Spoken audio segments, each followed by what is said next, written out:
नमस्कार दोस्तों, स्वागत है आपका अपने चैनल ऑनलाइन मित्र पर। और आज के इस वीडियो में हम बात करने वाले हैं मंत्रा L1 और स्टेट बैंक ऑफ इंडिया के ईपीएस सर्विस को लेकर। सबसे पहले हम बात करेंगे मंत्रा L1 के बारे में। तो आप सभी लोगों को पता है कि 30 जून 2024 जो है वो L1 डिवाइस के लिए एक शुरुआती डिवाइस की डेट थी, लेकिन इस डेट को जो है एक्सटेंड कर दिया गया 30 सितंबर 2024 तक। यानी कि आप लोगों के पास जो भी L0 डिवाइस है आप उसका इस्तेमाल कर पाएंगे 30 सितंबर तक। इसके अलावा जिन लोगों ने भी मंत्रा का L1 खरीद लिया है और जो लोग इस्तेमाल कर रहे हैं उन्हें भी अब इस डिवाइस को लेकर काफ़ी समस्याओं का सामना करना पड़ रहा है, खासकर उस प्रोसीजर को लेकर जब इस डिवाइस को लाया गया था। यानी कि आप लोग जब इस डिवाइस का इस्तेमाल करते हैं तो जैसे आप स्कैन पर क्लिक करते हैं तो वहाँ पर उस डिवाइस का जो है रेड लाइट जो है वो शुरू नहीं होता है। तो ऐसे में काफ़ी दिक्कत हो रही थी, खासकर रिटेलरों को, कि उन्हें बार-बार अपने कस्टमर से कहना पड़ रहा था कि आप इस डिवाइस पर अपना फिंगर लगाइए, लेकिन ग्राहक है कि वो कह रहा था कि इस पर तो लाइट ही नहीं लग रहा है। तो ऐसे में इस समस्या को ध्यान में रखते हुए मंत्रा ने अपने सॉफ्टवेयर को अपग्रेड किया है। और इस अपग्रेड के बाद में अब जो भी यूज़र मंत्रा का इस्तेमाल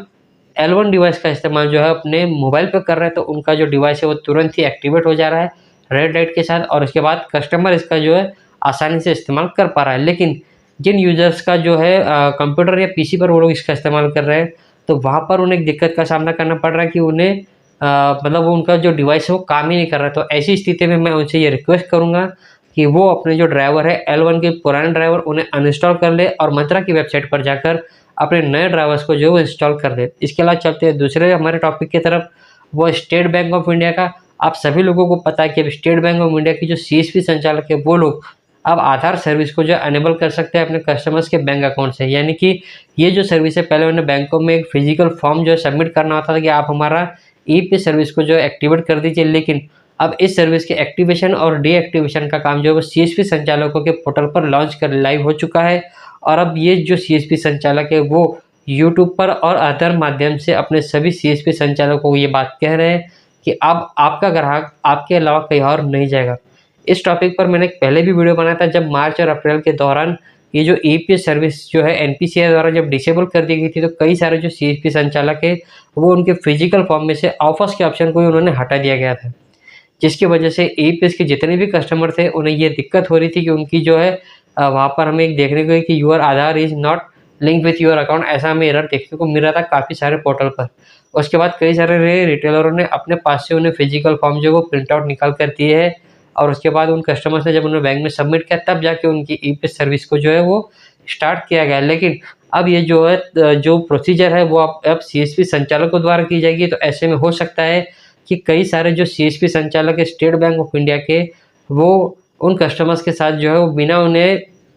बिना उनकी जानकारी के उनके इसमें सिर्फ ऑनर्स ईपीएस सर्विस को ही एक्टिवेट करें। आज भी हमारे पास कई सारे कस्टमर आते हैं, खासकर सस्पेक्टेड फ्रॉड के। इनका जो पैसा है वो स्टेट बैंक ऑफ इंडिया के CSP अकाउंट पर इजीली निकल जाता है विदाउट मोबाइल नंबर लिंक किए। लेकिन अगर इन्हें अपने प्राइवेट पोर्टल पर अगर पैसा विड्रॉ करना है तो वहाँ पर इन्हें अपना मोबाइल नंबर बैंक से लिंक करना ज़रूरी है। जब तक ये लोग लिंक नहीं करेंगे तब तक आपको सस्पेक्टेड फ्रॉड का एरर जो है वो देखने को मिलता रहेगा। हमारे काफ़ी सारे कस्टमर्स ने तो अपना मोबाइल नंबर लिंक करा लिया, लेकिन कुछ ग्राहक हमारे पास आते हैं जहाँ पर हमें ये एरर अभी आज भी देखने को मिल रहा है कि सस्पेक्टेड फ्रॉड। खैर, ये एरर क्यों आ रहा है ये आप लोगों को पहले भी पता चुके हैं कि ये मोबाइल नंबर अगर कस्टमर का लिंक नहीं है अकाउंट में तो आता है, लेकिन अब ये जो CSP संचालकों को ये ऑप्शन मिल चुका है तो ऐसे में हो सकता है कि ये अपने कस्टमर्स का वो सर्विस एक्टिवेट न करें, जिससे कि वो प्राइवेट पोर्टल पर भी पैसा निकाल पाए। लेकिन